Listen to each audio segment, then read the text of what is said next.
Hello, everyone. So, this is day 9, and I'm back with another scripture that warns Christians that the time will come when people will turn away from the truth and consequently lose their faith. And today, we're going to hear from Jesus himself from the Gospel of Matthew.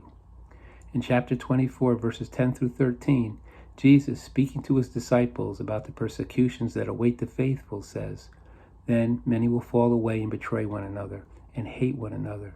And many false prophets will arise and lead many astray. And because wickedness is multiplied, most men's love will grow cold. But he who endures to the end will be saved." So first, Jesus says here that many will fall away. Clearly, he is speaking about believers falling away from the faith. Because in order to fall away from anything, you first have to be part of the group in question, in this case, the church. Then Jesus warns them that many false prophets will arise and lead many astray. Now remember, no one believed that it was impossible to lose your salvation once you declared your faith in Jesus for the first 1,500 years of Christianity.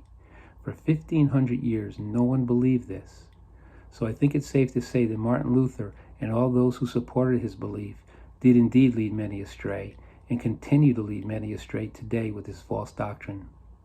Then finally, Jesus tells his disciples, "But he who endures to the end will be saved."